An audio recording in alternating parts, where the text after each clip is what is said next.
빈들의 마른 풀같이 시들은 나의 영혼, 주님의 약속한 성령을 주실 줄 믿습니다. 오늘도 갈급한 마음, 상한 마음, 두려운 마음, 염려하는 마음, 주님을 찾는 그 마음 가지고 주님 앞에 빈들의 마른 풀같이 나왔으니 주님, 오늘도 우리에게 말씀의 은혜를 부어주시고 주의 성령을 부어주셔서 다시 한번 주님 안에서 참된 평안과 기쁨과 안식을 누리는 모든 성도님들 다 되게 하여 주시옵소서. 예수님의 이름으로 기도드립니다. 아멘. 할렐루야. 오늘 우리 설교 제목이 도피성을 주신 이유입니다.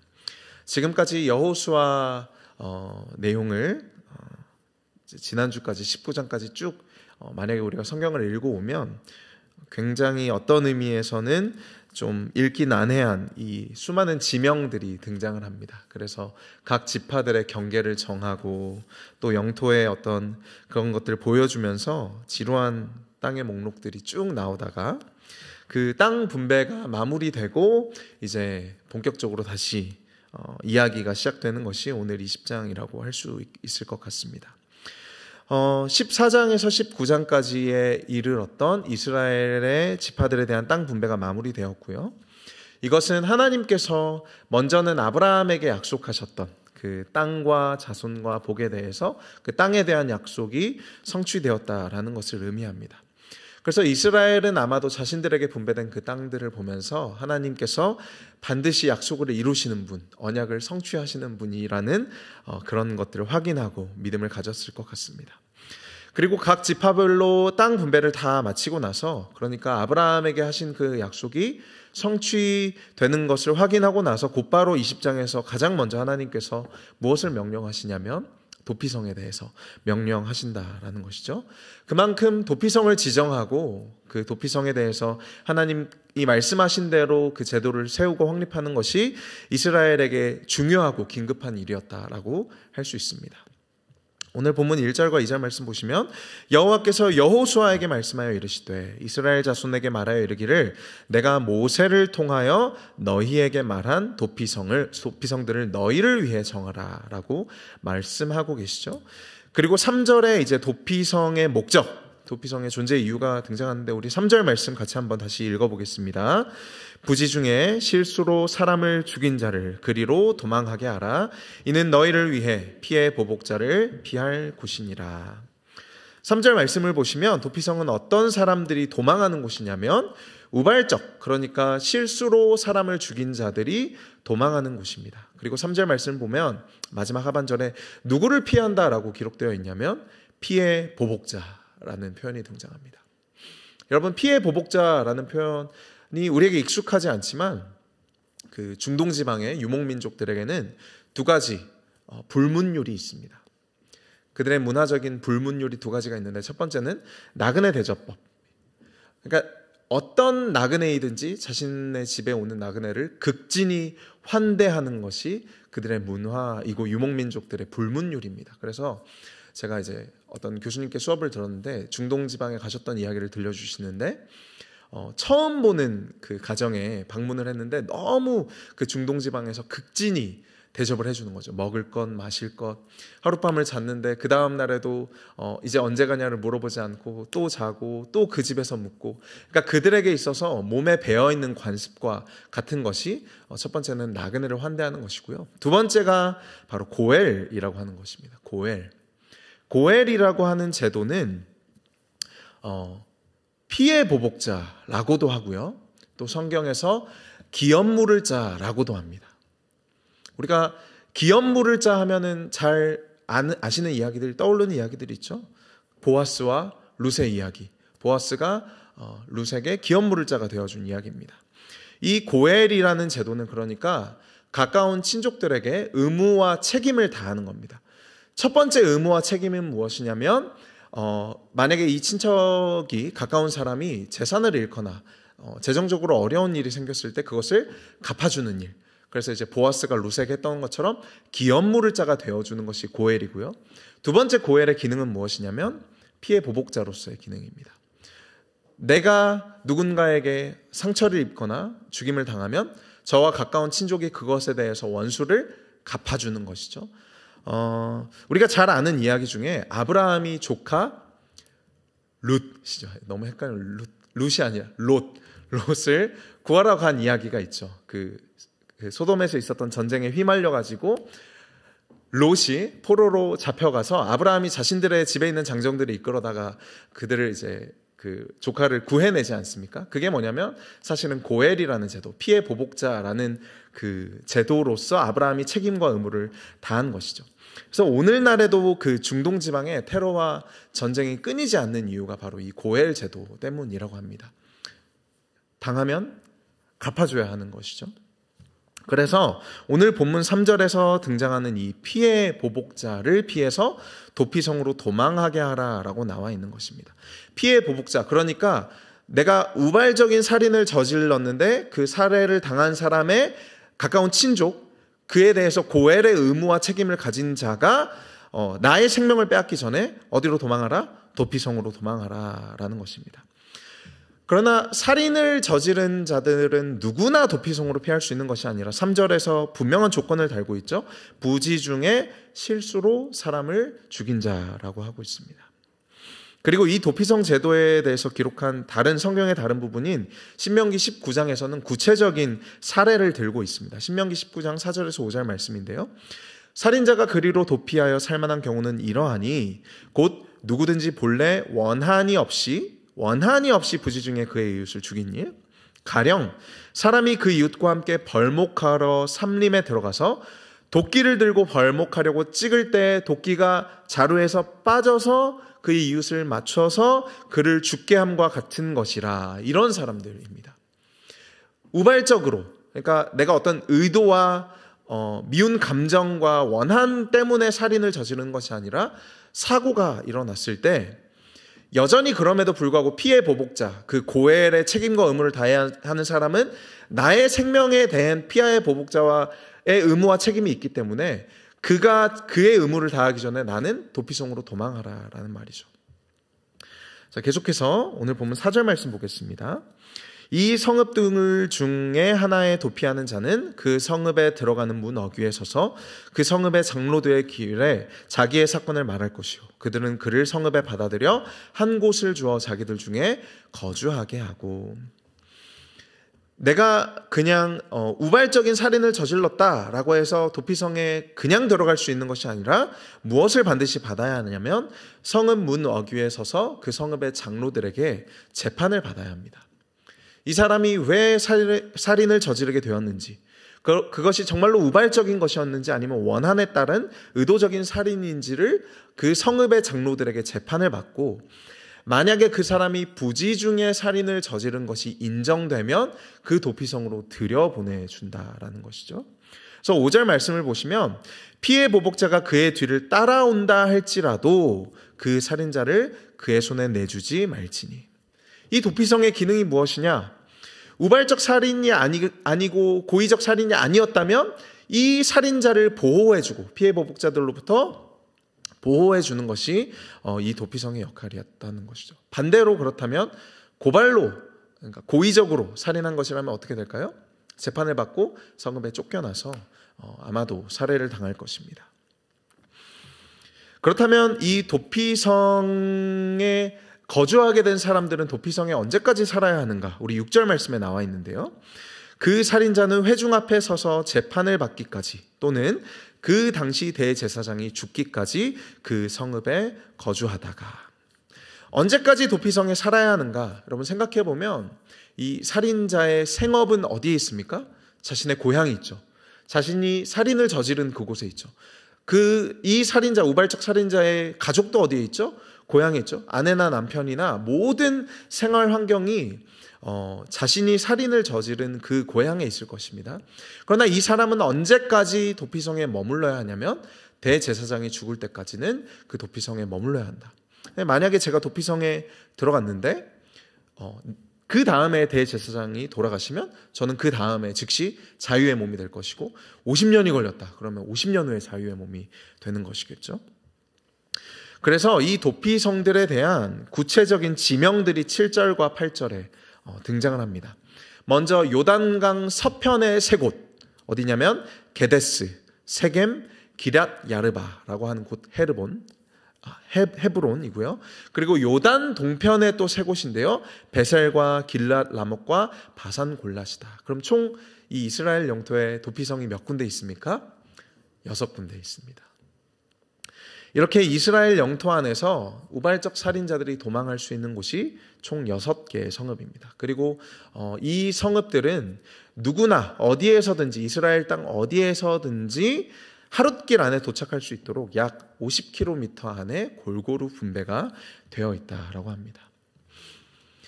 이것이 오늘 이 도피성에 대한 전체적인 내용에 대한 설명입니다. 그렇다면 우리가 또 생각해 볼 수 있는 것은 도피성을 주신 이유가 무엇일까? 무엇보다도 이스라엘 자손에게 땅 분배가 모두 마쳐진 후에 하나님은 마치 이 일이 가장 중요한 일인 듯이 땅 분배 직후에 도피성 제도를 세우고자 하셨다라는 것이죠. 도피성을 우리에게 주신 이유가 무엇일까? 먼저는 도피성은 그 자체로 예수 그리스도에 대한 메시지입니다. 우리 도피성이신 예수 그리스도가 어떤 분이신가를 우리에게 더 분명하게 그 구속적인 메시지를 알려주는 것이죠. 그래서 오늘 이 도피성의 메시지를 3가지 내용으로 우리가 함께 살펴보기를 원하는데요. 1번부터 3번을 제가 정리해서 왔습니다. 첫 번째, 우리 같이 한번 읽어볼까요? 내주지 말지니.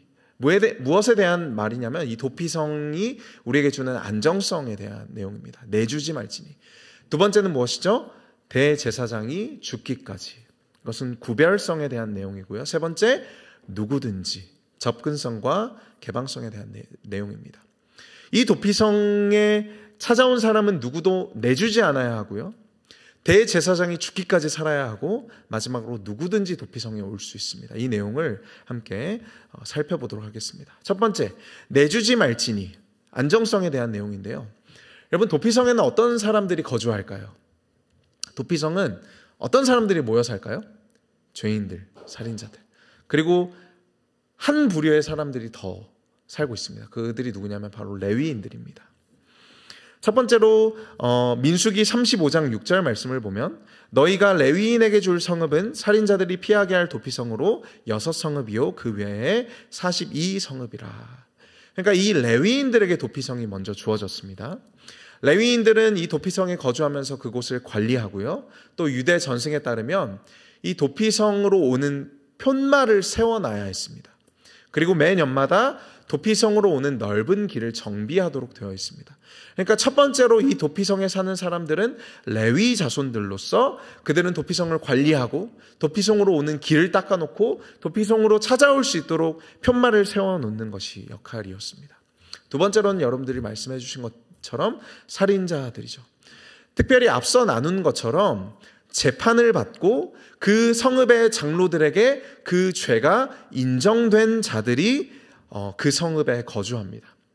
도피성에 찾아와 부지 중에 저지른 자신의 죄를 고백하고 인정한 자들이 도피성에 거주한다라는 것이죠.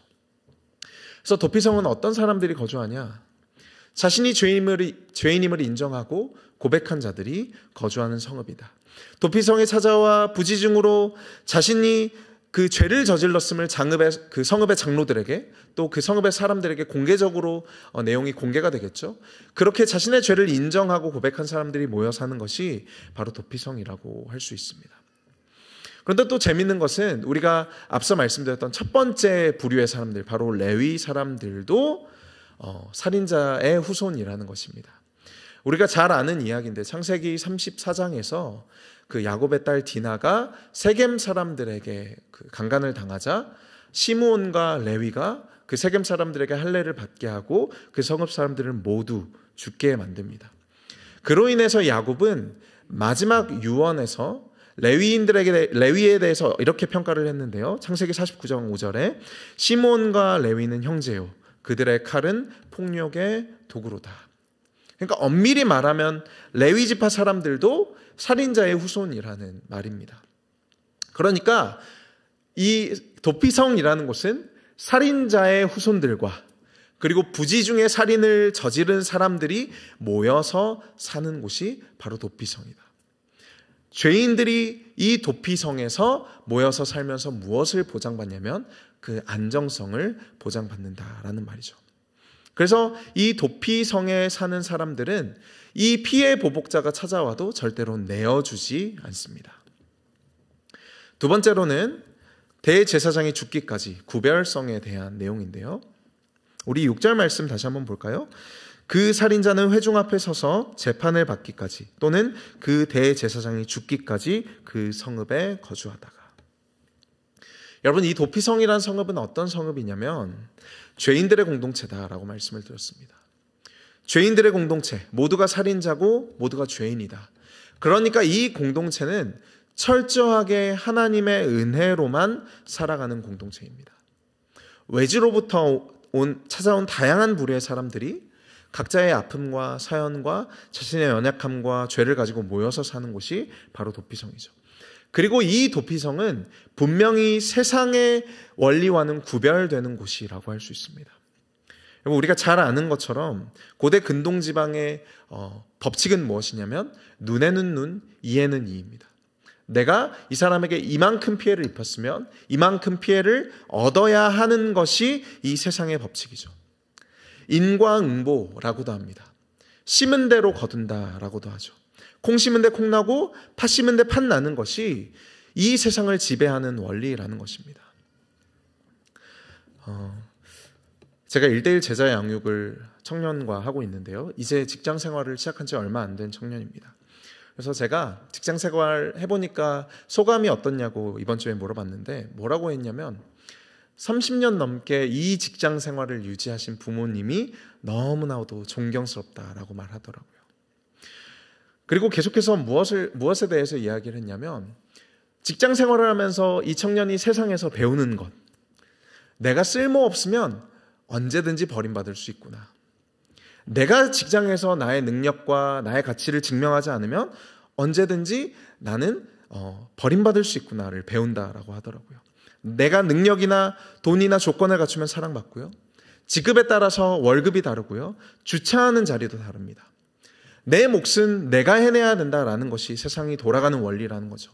내가 노력한 만큼 또 내가 갖춘 만큼 내 외모와 내 지위와 내 노력만큼 인정받는다라는 것이 이 세상이 이 청년에게 던지는 메시지라는 것입니다. 눈에는 눈, 이에는 이. 심은 대로 거두고 팥 심은 데 팥 나고 콩 심은 데 콩 나는 것이 이 인과응보의 원리가 이 세상의 원리라면 여러분 도피성은 어떤 원리로 돌아가는 곳입니까? 도피성에는 제사를 주관하는 레위인들과 죄사함의 은혜를 받은 살인자들이 함께 모여서 살아갑니다. 세상이 인과응보의 원리로 돌아가는 곳이라면 도피성은 철저히 하나님의 은혜로 작동하고 돌아가는 것이죠. 살인자의 후손들도 또 우발적인 살인을 저지른 사람도 무엇으로 말미암아 보호를 받냐면 하나님의 은혜로만 보호를 받습니다. 그러니까 은혜가 지배하고 다스리는 곳, 하나님 나라의 은혜가 그곳을 지배하고 충만한 곳이 바로 도피성이라는 곳이죠. 여러분, 우리가 흔히 세상은 교회와 달라야 된다라고 말합니다. 교회가 세상과 무엇이 달라야 하는 거죠? 교회는 은혜로 세워져야 한다라는 말입니다. 이 도피성과 같이 죄인들이 죄인임을 고백하고 자발적으로 모여든 곳이기 때문에 세상에서는 내가 쓸모없으면 버림받고 내 능력과 가치에 따라서 인정받는다고 할지라도 교회는 그런 곳이 아니다. 심은 대로만 거두지 않고 뿌린 대로만 거두지 않더라. 심은 대로만 거둔다면 하나님께 징벌과 징계와 모든 것을 받아야 마땅하지만 우리가 이 교회에서 누리는 그 하나님의 은혜는 그렇지 않다라는 말입니다. 여러분, 우리 성도님들이 설거지를 하시고 또 안내를 하시고 봉사를 하는 모습을 보면 아무 보상 없이 정말로 철저히 은혜 때문에 한다라는 것을 제가 발견합니다. 제가 낮에 근무하는 곳에 나가면 주차장을 청소할 일이 자주 있습니다. 그래서 이제 청소를 하다 보면 열심히 쓰레기를 모으고 분리수거를 하다 보면 저희 담당자님께서 그만이라고 할 때가 있습니다. 그게 언제냐면 저희가 청소해야 하는 그 경계선을 넘어갈 때 이제 그만이라고 합니다. 그러니까 아무리 이쪽이 더럽고 쓰레기가 많아도 세상이 돌아가는 원리는 나에게 주어진 만큼 내가 받은 만큼, 내가 해야 되는 만큼 철저하게 의무와 규정과 공평이라는 제도 안에서만 돌아가는 곳이 세상이라는 거죠. 그래서 제가 여기를 좀 넘어가서 청소를 하는 것이 아무 의미 없는 일입니다. 여러분, 그러나 교회는 어떻죠? 교회는 은혜로 돌아가는 것이죠. 우리가 어떤 보수를 받거나 어떤 대가를 받기 때문에 하는 것이 아니라 우리 모두가 하나님 앞에 죄인임을 고백하고 그 하나님의 은혜로 말미암아 세워진 곳이기 때문에 자발적으로 하는 것이죠. 누가 시켜서 하지 않기 때문에 내가 해야 되는 것보다 더 많이 합니다. 은혜로 마음을 넓혀서 하는 곳이 바로 교회라는 곳이고, 그 은혜라는 원리로 구성되고 운영되는 곳이 이 도피성이며 그 도피성인 교회라는 말입니다. 여러분, 그리고 이 도피성에 사는 사람들은 말씀드렸던 것처럼 무엇으로 말미암아 자유를 얻냐면 대제사장의 죽음으로 말미암아 자유를 얻죠. 6절 말씀, 그 당시 대제사장이 죽기까지 그 성읍에 거주하다가 대제사장의 죽음으로 인해 자유를 얻는다. 그러니까 대제사장의 죽으면 그 죽음으로 말미암아 죄값이 모두 지불되었다라고 여겨지는 것입니다. 죄값이 지불되었다라고 여겨지는 은혜, 그것이 우리가 얻은 은혜라는 것이죠. 도피성에 사는 자들은 대제사장의 대속적 죽음으로 인해 마침내 자유를 얻는 거죠. 여러분, 대제사장이 그 죽음의 소식이 들려올 때 누가 기뻐할까요? 죄인들이 기뻐합니다. 대제사장의 죽음의 소식은 다른 한편으로 이 도피성의 죄인들에게, 살인자들에게는 복음입니다. 여러분, 우리도 동일하죠? 우리는 우리의 대제사장이신 예수 그리스도의 죽음의 소식을 들은 죄인들입니다. 그리고 그분의 죽음의 소식은 우리에게는 곧 복음의 소식이죠. 더 이상 우리가 죄인이 아니며 그분의 죽음으로 말미암아 나의 모든 죄값이 치러졌기 때문에 하나님의 자녀가 되고 자유를 얻는다라는 기쁜 소식이 된다라는 것입니다. 그래서 이 도피성은 철저히 하나님의 은혜로만 구성되고 운영되고요, 하나님의 은혜로만, 그 대속적 죽음으로만 자유를 얻는 곳이 이 도피성이다. 이 은혜가 다스리고 지배하고 충만한 곳이 바로 도피성이고 교회이다라는 말입니다. 여러분, 마지막 세 번째 특징, 도피성의 특징은 무엇이냐면 누구든지입니다. 접근성과 개방성이죠. 오늘 본문 9절 말씀 우리 같이 한번 읽어보겠습니다. 시작. 이는 곧 이스라엘 모든 자손과 그들 중에 거류하는 거류민을 위하여 누구든지 부지 중에 살인한 자가 그리로 도망하여 그가 회중 앞에 설 때까지 피해 보복자의 손에 죽지 아니하게 하기 위함이라. 누구든지 부지 중에 살인한 자가, 누구든지 부지 중에 살인한 자가. 우리 민수기 35장 15절 말씀에도 도피성에 대한 말씀이 나오는데요, 이 말씀도 같이 한번 한 목소리로 읽어보겠습니다. 이 6 성읍은 이스라엘 자손과 타국인과 이스라엘 중에 거류하는 자의 도피성이 되리니 살인한 모든 자가 그리로 도피할 수 있으리라. 여러분, 이 말씀을 보시면 이스라엘 자손과 또 누구와? 타국인과 또 이스라엘 중에 거류하는 자, 그러니까 나그네, 이 도피성으로 누구든지 피할 수 있다라는 말입니다. 여러분, 하나님께서 아브라함에게 땅과 자손과 복을 약속하실 때 무엇이라고 약속하셨냐면 너를 통해, 너로 말미암아 누가 복을 받는다? 이스라엘 자손이 천하 만민이 복을 받는다라고 말씀하셨습니다. 또 그리고 이스라엘을 출애굽시키시면서 하나님이 무엇을 약속하셨죠? 열방 중에 제사장 나라로 세우시겠다. 도피성에서 하나님의 은혜와 보호하심을 받는 것은 이스라엘뿐만 아니라 여호와의 날개 아래로 피한 모든 사람들이다. 자신이 죄인임을 인정하는 자들이다라는 말이죠. 여러분, 그렇다면 누가 죄인이고 누가 살인자인가? 이 도피성의 말씀이 과연 나랑 무슨 상관이 있는가라는 질문 우리가 던질 수 있을 것 같은데요, 우리 예수님께서 그 부분에 대해서 우리에게 확실하게 말씀해 주신 부분이 있습니다. 마태복음 5장 21절부터 22절 말씀 보겠습니다. 옛사람에게 말한 바 살인하지 말라. 누구든지 살인하면 심판을 받게 되리라 하였다는 것을 너희가 들었으나. 22절 같이 읽어볼까요? 나는 너희에게 이르노니 형제에게 노하는 자마다 심판을 받게 되고 형제를 대하여 나가라 하는 자는, 미련한 놈이라 하는 자는 지옥불에 들어가게 되리라.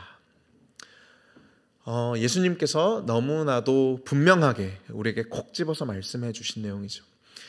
예수님의 말씀이 거짓이 없고 진리라고 믿는 우리는 산상수훈의 말씀에서 자유할 수 없습니다. 예수님은 지금 우리에게 구약의 율법보다 더 거대한 속박, 더 거대한 짐을 지워주시는 것처럼 보이죠. 옛사람에게 말한 바 간음하지 말라 하였으나 내가 너희에게 말하노니 음욕을 품는 자가 이미 무엇했다? 간음했다. 살인하지 말라 하였으나 내가 너희에게 말하노니 형제를 미워하는 자, 형제에게 노하는 자, 형제더러 나가라고 하는 자가 이미 살인한 자이다. 여러분, 예수님은 하나님이십니다. 믿으시죠?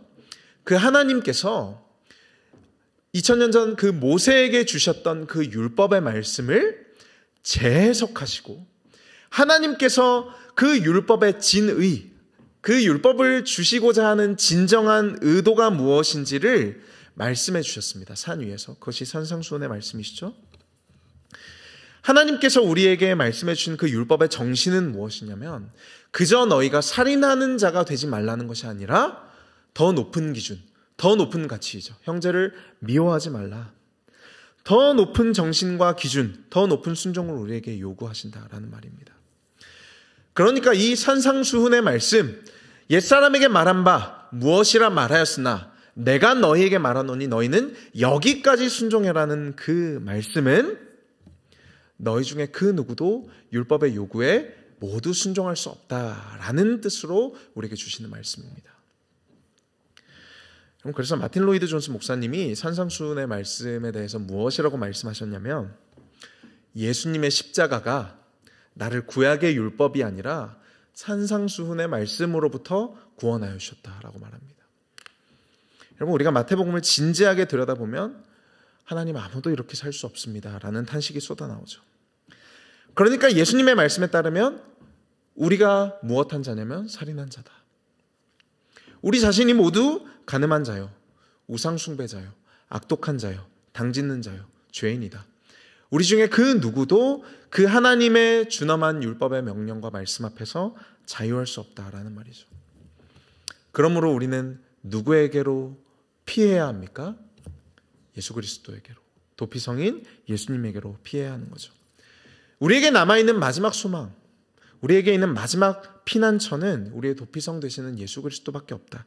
그리하여 누구든지 그 이름을 믿는 자, 곧 그 이름을 영접하는 자에게는 하나님의 자녀가 되는 그 권세를 주신다는 그 말씀을 통해 누구든지 그 도피성으로 피하면 이스라엘 자손들도 이방인들도 구원을 받는다라는 것이 하나님께서 이 도피성을 주시는 이유입니다. 여러분, 그래서 이 세 가지 다시 한번 우리 정리해 볼까요? 첫 번째는 무엇이냐면 내주지 말지니라는 안정성입니다. 피해 보복자가 우리의 생명을 요구하더라도 이 도피성에 피한 자는 절대로 내준 바 되어주지 않습니다. 두 번째, 대제사장이 죽기까지. 이 도피성이라는 성읍은 철저하게 뿌린 대로 거두는 세상의 원리가 아니라 하나님께서 베푸시는 은혜의 원리대로 모두가 하나님의 은혜를 받은 그 구원을 받은 그 은혜의 원리대로 돌아가는 곳이라는 거죠. 그리고 마지막 세 번째로 누구든지 그 이름을 믿는 자, 그 이름을 부르는 자, 그에게로 피하는 모든 자들에게는 예수 그리스도께서 우리의 도피성이 되어주신다라는 말입니다. 제가 지난주에 금요기도에 설교를 하고 특별히 기도를 열심히 하자라는 내용의 말씀을 드렸기 때문에 기도를 열심히 하기 위해서 여기 앞에서 이제 무릎을 꿇고 기도를 시작하였습니다. 그런데 이제 눈을 감고 기도하기 시작하자마자 저에게 커다란 도전이 찾아왔는데 그것은 무엇이었냐면 눈을 감고 하나님 앞에 나아가는 순간 제 앞에 밀려 들어오는 것이 무엇이었냐면 제 인생에 대한 후회와 부끄러움과 죄책감과 수치심이었습니다. 하나님 앞에 발가벗겨진 기분, 여러분들 다 아시죠? 기도하러 하나님 앞에 딱 무릎 꿇고 나아가서 눈을 감고 하나님께 집중하는 그 순간 나를 향한, 내 인생을 향한 온갖 부끄러움과 과거의 죄책과 후회와 그 나의 미련함에 대한 그 수치심이 밀려 들어왔습니다. 그리고 그때 저에게 찾아온 도전은 무엇이냐면 예수 그리스도에게로 피할 것인가 아니면 정말 기도의 자리를 피할 것인가입니다. 여러분, 우리가 하나님 앞에 가져갈 수 있는 것이라고는 내가 기도의 자리에 하나님께 내어 가지고 갈 수 있는 것이라는 것은 인생에 대한 후회요, 죄책감이와 부끄러움과 두려움과 염려 같은 것들이죠. 우리는 늘 그런 것들을 가지고 하나님 앞에 기도합니다. 그러나 하나님은 자신에게로 피하는 예수 그리스도라는 도피성, 그 피난처를 의지하는 자들에게는 하나님의 은혜를 베풀어 주신다라는 거죠. 절대로 사탄과 흑암의 권세에게 우리를 내어주시지 않으시고 세상에 뿌린 대로 거두는 원리로만 우리를 대하지 않으시고 은혜로 그분의 사랑과 용서로 우리를 대해 주신다라는 말입니다. 누구든지 예수 그리스도의 이름을 부르면 누구든지 인생의 후회와 부끄러움으로 가득 찬 인생일지라도 누구든지 그분의 이름을 의지하는 자에게 주님이 피할 곳이 되어 주신다라는 것이죠. 여러분, 그래서 오늘 이 도피성을 우리에게 주신 이유, 주님의 그 말씀 안에서 절대로 주님은 우리를 죄와 사망에 내주지 않으실 것이라는 그 확신으로서 우리에게 말씀을 주십니다. 여러분, 살다 보면 또 실수하고 또 넘어지죠. 하나님 앞에 다시 한번 짓지 않겠다고 약속한 그 죄를 다시 한번 범합니다. 같은 곳에서 넘어지고 같은 곳에서 연약하여지죠. 하나님도 지긋지긋하지 않으십니까? 라는 고백이 우리 안에서 터져 나올 때가 있습니다. 그러나 하나님 무엇을 약속하시죠? 피의 보복자가 그 죄값을 우리에게 요구할지라도 하나님은 절대로 내어주지 않으신다. 왜죠? 우리가 그 도피성 안으로 피했기 때문이죠. 고엘, 피의 보복자, 다른 의미로 기업 물을 자, 우리의 기업 물을 자 되신 예수 그리스도께서 우리의 모든 빚과 과거의 모든 그 부끄러움과 후회와 죄책으로부터 우리를 대속하셨기 때문에 우리가 그분께 피했기 때문에 죄와 사망의 권세에 하나님은 절대로 우리를 내주지 않으신다라는 말입니다. 대제사장의 죽음의 소식이 우리에게 복음이 되는 것이죠. 그분이 죽으심으로 우리는 자유를 얻습니다. 인생이 뿌린 대로만 거둔다면 우리 중에 누구도 하나님의 자녀가 될 수 없지만 그의 죽음으로 인해 우리는 은혜로 구원받고 그분의 자녀가 된다라는 것이죠. 누구든지 그분에게로 피하면 구원을 받는다. 내주지 않으시고요. 당신의 죽음으로 인해 우리에게 자유를 주시고요. 누구든지 구원을 얻게 하시는 것이 우리에게 도피성을 주신 이유, 바로 예수 그리스도를 주신 이유입니다.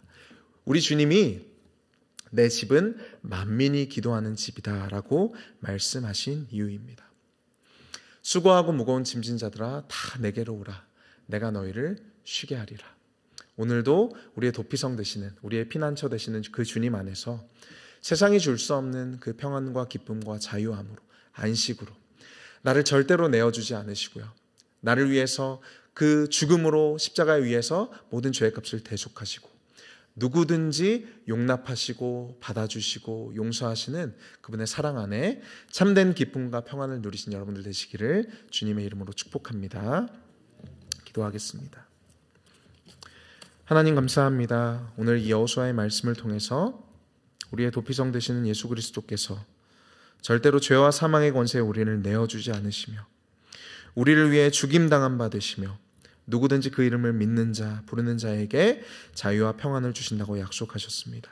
하나님, 이 말씀을 붙잡고 세상으로 피하는 것이 아니라, 세상의 죄와 기쁨과 쾌락으로 피하는 것이 아니라 다시 한번 하나님에게로, 나를 위하여서 그 아들까지 내어주신 그 사랑의 아버지에게로 피할 수 있는 우리 모든 성도님들 다 되게 하여 주시옵소서. 예수님의 이름으로 기도드립니다. 아멘.